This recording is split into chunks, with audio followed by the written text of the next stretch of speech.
Good morning, comic book fans. Welcome back to Comics in 5 Minutes. I'm your Evelyn Shorty reviewing Crownsville today, and this is a bit of a take two, because I recorded the first video of this one yesterday before I left work, and I spent a bit of the evening thinking I'd spent far too long talking about why it matters to me instead of whether or not it's a good comic book. And yeah, those two things do kind of Venn diagram quite significantly together, but the reasons why it matters to me is I think that people should engage with art actively made by people that do not look or think exactly like them.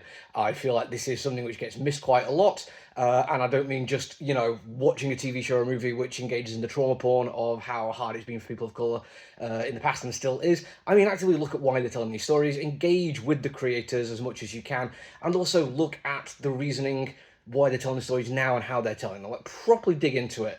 Crownsville is a great example of this one because it is about a real-life event, which is then heightened for far more extreme horror reasons. And I have no problem with that one. I watch a lot of historical fiction and read historical fiction, and I don't want it to be a documentary. I don't want it to be that dry. Ronnie Barnes is the right person to do this. Now, that all being said, is it actually a good comic book?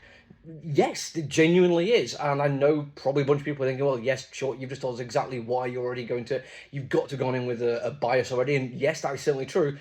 But as I've said in other reviews, just because a comic book is about something I'm passionate and care about doesn't make it a good comic book. I have seen people try to do punk stuff that I've not liked, heavy metal stuff that I've not liked, political stuff that I've not liked, even tabletop role-playing stuff that I've not liked, and those are things I'm really into. This one is just a fantastic comic book from the beginning to the end. Like, I can't wait for the rest of it, and it absolutely succeeds in being a first issue in ways that really, really matter. Barnes has the knack for writing horror. He's done it a couple times before, and it feels kind of bad that I've not had a chance to talk about his stuff for a while. I own quite a small comic book, so I can't order everything in just because I think it's cool. In this particular case, I thought it was worth the risk, and I absolutely stand by it. This is fantastic. Because it is a horror story, it needs to have tension in it. It needs to have that rise and fall of threat and peril. It wants to keep you on edge for as long as possible, and even when you are in one of the lulls, when they are just doing a little bit of exposition, doing a little bit of character building, you know, because of how the story is framed, that there's going to be more to come. It isn't just a case of filler. It's not just, we need to get the audience aware of who these people are. And that is a failing I've seen in horror movies a lot recently. Genuinely watched far too many horror movies over October, as I always do, and far too many of them spent the first hour just being about some people doing some stuff.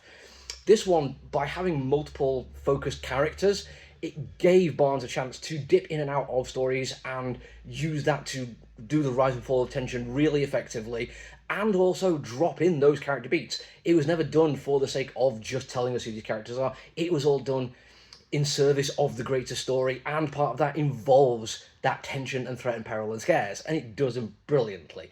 It is also probably up there in my top 3 best looking comics this year. I'm kind of frustrated that I'm only going to get one more before the end of the year, but I'm almost certainly going to put it somewhere on my best of the year list because it is absolutely phenomenal artwork. There's so many things about it which I like, from the simple but gloriously effective layouts to the very organic, very passionate way that the pencil and the inks are done. The colouring is beautiful. It looks like Elia Bonetti genuinely loves what they do and has spent so much time perfecting the craft. But the thing it does better than most of the comic books is a totally fantastic understanding of light and shadow. And I am so bored of DC, and particularly Marvel in-house style, where unless they are literally going totally in on mysterious figure cloaked in the shadows, it feels like they hardly ever worry about that kind of thing. Unless it's there for an explicit storytelling reason, everything looks blank and flat, and even with like the computer gradiated colours, it still just looks totally unreal, and I don't want to be caring about that kind of thing. Bonetti absolutely understands how to use light effectively, not just in putting an object in the way of the light source to create dramatic shadows, but also putting our points of view in the right location so the light is more effective, the shadow is deeper, is darker, is more threatening. Then you take that and put it into just a city street, and the lighting is far more prevalent, but it still has depth to it. You go to an industrial setting with flat white fluorescent lighting, and that in its own is intimidating and depressing and threatening.